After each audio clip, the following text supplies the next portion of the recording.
आमचे चेअरमन श्रीनाथ भीमाले यांनी खूप चांगलं बजेट केलं असेल. थोड्या वेळांनी ते सगळ्यांसमोर सादर होईल. सादर झाल्यानंतर पुणेकरांसाठी त्या बजेटमध्ये काय असेल हेही तुमच्या सगळ्यांच्या लक्षात येईल. प्रामुख्याने ठळक काय काय बाबी या बजेटमध्ये पुणेकरांसाठी होतील काय स्थायी समिती अध्यक्षांनी आपल्याला काही सांगितलं किंवा काही माहिती? मला असं वाटतं की आता बजेट सादर झाल्यानंतर जे काही प्रमुख विषय असतील, आपल्याला पुणे शहराचा विकास करण्यासाठी असेल, पर्यावरणाचा समतोल राखण्यासाठी असेल, तर या सगळ्या गोष्टी तुम्हाला बजेटमध्ये त्यांच्या प्रेझेंटेशनमध्ये दिसून येतील. त्याबद्दल आधीच आपण काही बोलणं योग्य होणार नाही. त्यांना त्यांची भूमिका मांडू द्यावी, त्यांचा तो अधिकार आहे, ते करतील. दोन कार्यपत्रिका एका दिवशी संपलेल्या आहेत, त्याबद्दल काय भावना आहेत? अशाच प्रकारचं कामकाज पुढच्या काळात दिसेल का समोर? काय सांगा? नाही, ही जी कार्यपत्रिका कालच्या दोन तुम्ही पाहिल्या असतील तर ते फार जुने विषय होते. त्यामध्ये जवळपास 4 वर्ष आपण बॉडी नव्हती, म्हणजे नगरसेवक नव्हते, कोणीही पदाधिकारी नव्हते. प्रशासनाच्या काळातले काही विषय पेंडिंग राहिले होते आणि ती कार्यपत्रिका संपवणं फार गरजेचं होतं. म्हणजे 6-6, 10-10 वर्ष प्रलंबित राहिलेले विषय त्या कार्यपत्रिकेवरती दिसत होते, ते योग्य वाटत नव्हतं. म्हणून आपण ते विषय सगळे संपवले आणि कार्यपत्रिका संपवली. केंद्र सरकारच्या धर्तीवर आपण भारत मंडपमचा प्रस्ताव पुणे महापालिकेनं दिला होता. काल तो प्रस्ताव पारित झाला, पण काँग्रेसनं मात्र मोठा विरोध केला या सगळ्याला की एका बड्या उद्योगपतीला फायदा व्हावा म्हणून भाजपनं हे सगळं आखले. महापौर म्हणून तुम्ही या प्रकल्पाकडे कसं बघता? शहराचा खरंच विकास या प्रकल्पामध्ये? नाही, भारत मंडपम हा विषय अतिशय चांगला आहे. भारत मंडपम जेव्हा पुणेसारख्या शहरामध्ये आपण करतोय तर त्यावेळेला एक त्याच्याकडे नवीन विजन ठेवून पाहिलं गेलं पाहिजे. जेव्हा भारत मंडपम येईल त्यावेळेला आपल्याकडे आंतरराष्ट्रीय दर्जाचे म्हणजे एक डेलिगेशन्स येतात. मग आपण एवढा मोठा जेव्हा विषय करतो त्यावेळेला इन्व्हेस्टर्स जे असतात ते पुण्याकडे वेगळ्या दृष्टीने पाहतात. उद्योग नगरीला त्यामध्ये जास्त संधी मिळते. अशा विजननी जर आपण भारत मंडपमकडे पाहिलं तर त्याला विरोध करण्याचा काही गरज नाही असं मला वाटतं. त्याला शिवसेनेने पण विरोध केला. शिवसेनेचं म्हणणं आहे की याला विरोध राहील, काही लोकांच्या फायद्यासाठी हा निर्णय घेतला. नाही, आपण पुणेकरांच्या, पुणे शहराच्या फायद्यासाठी भारत मंडपम करतोय. आपण विशिष्ट कोणाच्या लोकांसाठी आपण हे भारत मंडपम करत नाही आहोत. नाही, पण त्यावरचं जे आरक्षण होतं, क्रीडांगण उद्यान असेल किंवा वाहनतळ, त्या सुविधा दुसरीकडे कुठे उपलब्ध केल्या जातील? आपण जर पाहिलं तर भारत मंडपम हे काय फार छोट्या स्वरूपाचं नसतं, 5-10 गुंठ्याचं. हे मोठ्या 48 एकरामध्ये होणारं भारत मंडपम आहे. आणि भारत मंडपमची व्याप्ती जर आपण पाहिली, तिथे येणाऱ्या लोकांचा ओघ जर आपण पाहिला तर त्यामध्ये पार्किंग असणार आहे, तिथे आपल्याला मोठ्या रस्त्यांची सुविधा करावी लागेल, तिथे प्लेग्राऊंड्स करावे लागतील, तिथे गार्डन्स करावे लागतील. आपण एक जागतिक दर्जाचं करणार आहोत हे भारत मंडपम जे आहे. त्यामुळे तिथं आपण आरक्षण बदललेत किंवा आपण लोकांसाठी सुविधा देणार नाही हा विषय चुकीचा मांडला जातोय असं माझं मत आहे.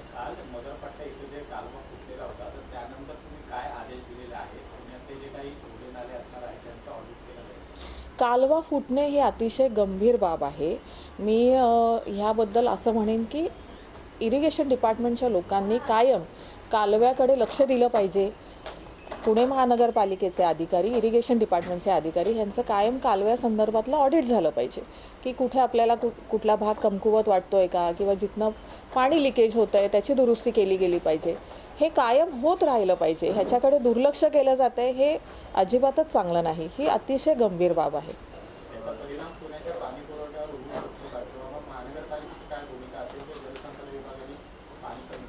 कालवा फुटल्यानंतरचे जे परिणाम आहेत ते खूप वाईट आहेत.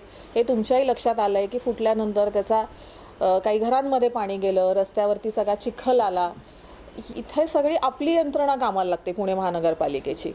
त्यामुळे हे ऑडिट करणं गरजेचं आहे. कालवा फुटला तर नाहीच पाहिजे, पण तिथनं पुढेही म्हणजे आत्ता इथनं पुढच्या काळामध्ये इरिगेशन डिपार्टमेंटची लोकांनी ह्याची खात्री करून घेतली पाहिजे की कालवा फुटू नये आणि लिकेजेस होऊ नये.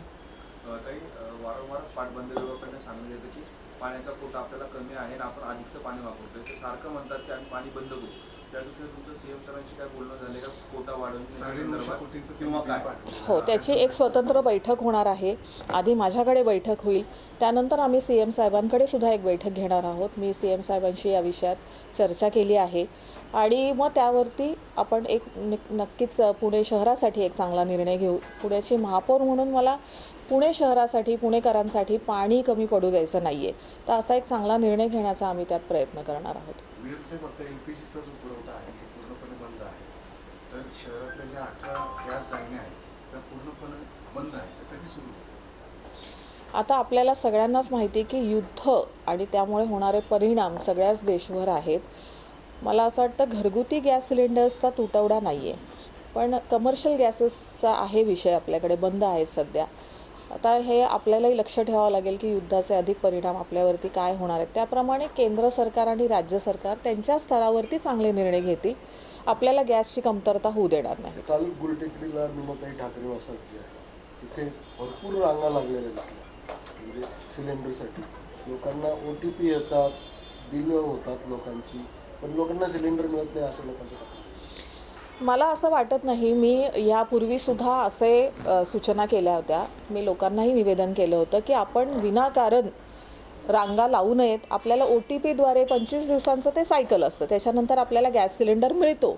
परंतु काही वेळेला असं लक्षात आलं आहे की अधिकृत कनेक्शन्स आपले 2 सिलेंडर्स असूनही काही जण 3रा सिलेंडर घेऊन तिथे जातात आणि काही प्रमाणात ह्याचा काळा बाजार होतो. अशा तक्रार माझ्याकडे आल्या आहेत. मी कलेक्टर ऑफिसमध्ये सुद्धा सगळ्यांशी बोलले, डुडी साहेबांशी बोलले. जर असं कुठे आढळत असेल की लोक काळा बाजार करत असतील तर त्यांनी माझ्याशी संपर्क करावा. असं होऊ द्यायचं नाही आपल्याला. काही खरं तर जांभूळवाडी कोळेवाडी हा जो भाग आहे त्या पट्ट्यामध्ये खाणी आहेत मोठ्या प्रमाणात, नव्याने समावेश झालेला भाग आहे हा. तर त्या खाणीवर काही कारवाई होणार आहे का? लोकांना खूप प्रदूषणाचा त्या ठिकाणी त्रास होत आहे. यावरती आमचा विचारविनिमय चालू आहे, कारण हा विषय सगळ्यांसाठीच एक्सटेंडेड एरिया असल्यामुळे नवीन आहे. मी याची माहिती घेऊन तुमच्यापर्यंत नक्कीच परत येईल. वेल साहेब, आता काही मिनिटांमध्ये अंदाजपत्रक सादर होणार आहे. तर पुणेकरांवर याचा बोजा पडेल का? कारण की असं बोललं जाते की टॅक्स वाढवले जाणार आहे वेगवेगळ्या माध्यमातून जे आपण कर संकलन करतो, तर त्याचा बोजा प्रत्यक्षरित्या नागरिकांना पडेल. टॅक्स वाढवलं जाईल असा विषय कुठेही नाही. फक्त जे टॅक्स भरले गेले नाहीत ते आपल्याकडनं भरून घेतले पाहिजेत अशा सूचना मी टॅक्सचे जे अधिकारी आहेत त्यांना केलेत. काही वेळेला असं लक्षात, म्हणजे आपल्याला माहितीच आहे हा विषय की टॅक्स भरला जात नाही वेळेवरती, त्याचा दंडही भरला जात नाही. आपण जर व्यवस्थित त्यांच्याकडनं टॅक्स गोळा केला तर आपल्या बजेटमध्ये आपल्याला काही कमी पडेल असं मला वाटत नाही. असे अनेक स्रोत आहेत आपल्याकडे ज्यातनं बजेटमध्ये आपल्याला उत्पन्न वाढ दिसू शकते. मॅडम, LPGच्या संदर्भात आपण आवाहन देखील केलं होतं, बैठक देखील घेतली होती. काळाबाजार जर कोण करत असेल तर आपल्याकडे तक्रारी करा. साधारणतः या 15 दिवसाच्या काळात किती तक्रारी आल्या तर आपण काही? माझ्याकडे एकही तक्रार काळ्या बाजाराची आलेली नाही. एकही आली नाही अजूनपर्यंत. मला फोन कॉलसुद्धा नाही आहेत किंवा लेखी तक्रारसुद्धा अजूनपर्यंत आली नाही. काही लोकप्रतिनिधी आहेत ज्यांचे व्यावसायिक जे गाळे आहेत किंवा इमारती आहेत त्याचा टॅक्स भरला गेलेला नाही. त्यांना तुम्ही काय आवाहन करा? हो, मी असे आदेश केले होते की आपण त्याची एक यादी तयार करूया. असे जे लोक आहेत ज्यांना खरं टॅक्स भरणं शक्य नाही किंवा त्यांच्या काही अडचणी असतील त्यांनी आमच्याशी संपर्क करायचा आहे. पण व्यावसायिक जर असेल आणि त्यांचा टॅक्स भरला गेला नसेल, त्यामध्ये काही तांत्रिक अडचणी आहेत का हेही पाहिलं पाहिजे. दोन्ही बाजू पाहिल्या पाहिजेत. काही जण भरत नाहीत पण काही जणांना भरायचा असतो पण अधिकचा टॅक्स लागला गेला. अशा दोन्ही गोष्टी आपल्याकडनं पाहिल्या गेल्या पाहिजेत आणि मग त्या अडचणी दूर करून आपण टॅक्स भरून घेऊ शकतो. म्हणजे लोकप्रतिनिधी आता सध्या सभागृहात आहेत, त्यांचे व्यावसायिक जे थकलेले आहेत त्यांना तुम्ही वेगळी बैठक घेऊन काही सूचना करणार आहात? करूयात, त्याची माहिती घ्यावी. करणार आहात त्याचं नाही? आपण त्याची माहिती घेऊया आणि त्या पद्धतीने पुढे जाऊया. काही या सगळ्या प्रकरणात महानगरपालिकेच्या जाहीरनाम्यात निवडणुकीचे देखील ते बजेटमध्ये ते असणार आहे. बजेट सादर झाल्यावरती कळेल तुम्हाला. 500 चौरस फुटाच्या घराला मिळकत कर माफी मिळणार आहे का? थोडक्यात असा प्रश्न. मी मगाशी असं म्हणाले की बजेट सादर होण्यापूर्वी, म्हणजे बजेट सादर करणे हा स्थायी समितीच्या चेअरमनचा अधिकार असतो. मी महापौर जरी असले तरीसुद्धा त्याआधी मी त्यांचा हा अधिकार घेणं हे योग्य नाही. बजेट आता एक 15 मिनिटात सुरू होईल, सादर होईल, तुम्हाला लक्षात येईल. तुम्ही बदल करू शकता ना? आवश्यकता पडणार नाही बदल करण्याची. आयुक्तांनी काही दिवसापूर्वी मला तुमच्याकडे एक निवेदन करायचं आहे सगळ्यांकडे. काल माझ्या लक्षात एक विषय असा आला की आपल्याकडे प्रेक्षक गॅलरी आणि पत्रकार कक्षामध्ये काही लोकांना प्रवेश दिला गेला नाही. माझ्याकडे काही सूचना अशा आल्या होत्या की पत्रकार गॅलरीमध्ये बसण्यासाठी जागा अपुरी पडते. काही जास्तचे पत्रकार येऊन बसतात किंवा ते पत्रकार आहेत किंवा नाही हेही लक्षात येत नाही. त्यामुळे त्याची एक यादी केली गेली पाहिजे. आणि म्हणून मी प्रशासनाला असं सांगितलं होतं की पत्रकार गॅलरीमध्ये जे पत्रकार येतील त्यांची एक यादी केली पाहिजे आणि जे अधिकृत पत्रकार आहेत त्यांना वरती आपण बसवायची परवानगी दिली पाहिजे. आपण त्याची एक यादी करून अर्थातच प्रिंट मीडिया, डिजिटल मीडिया आणि इलेक्ट्रॉनिक मीडिया या सगळ्याचे तुमचे जे कोणी अध्यक्ष असतील, प्रतिनिधी असतील, ह्या तिघांनी एकत्र बसून एक यादी करून आमच्याकडे द्या. आम्ही त्यांच्यासाठी एक कार्ड तयार करणार आहोत. ते कार्ड दाखवल्यानंतर तुम्हाला वरती बसण्याची परवानगी मिळेल. दुसरी एक सूचना अशी होती की प्रेक्षक गॅलरीमध्ये सुद्धा काही लोक असे बसतात जे मोबाईलवरती व्हिडिओ शूट करतात, फोटोज काढतात. तर हे सुद्धा योग्य नाही असं काही सभागृहातल्या सदस्यांचं म्हणणं होतं. म्हणून मग आपण प्रेक्षक गॅलरीमधून कोणीही व्हिडिओ शूट करू नये, फोटो काढू नये अशा सूचना आपण केलेल्या आहेत. नाही, पण महापालिकेचे जे जनसंपर्क अधिकारी आहे त्यांचं म्हणणं आहे का फक्त आजच म्हणजे जे काही डिजिटल मीडियावर बंदी घालण्यात आली होती ती आजच फक्त परवानगी आहे, उद्यापासून आम्ही परत विचार करू. म्हणजे असं काय आपण सूचना त्यांना परत दिलेत का? महापौरांचा हा अधिकार असतो सभागृहामध्ये, प्रेक्षक गॅलरीमध्ये किंवा पत्रकार गॅलरीमध्ये कोणाला बसण्याला आपण परवानगी द्यायची. मी कालही तुम्हाला सगळ्यांना सांगितलं होतं की यावर कोणतीही बंदी मी घातली नव्हती. मी फक्त एवढंच म्हणाले होते की आपल्याकडे जे कोणी अधिकृत पत्रकारांची यादी असेल आणि ही जुनी यादी आहे, तुम्ही अनेक वर्षापासून इथे येत आहे, त्या यादीमध्ये तुमची नावं आहेत, तर त्यांना आपण तिथे बसण्याची परवानगी देऊया.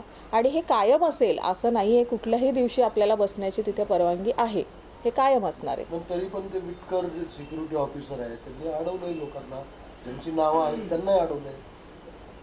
मला असं वाटतं ती यादी आपण सरळ सरळ तुमचं नाव सांगितलं.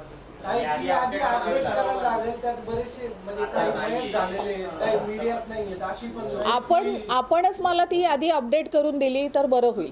कारण आपल्याला माहिती असतात की पत्रकार कोण आहेत, कोण नाही. पण काही जनसंपर्क अधिकारी यांनी जिल्हा प्रशासनाकडून यादी घेतली.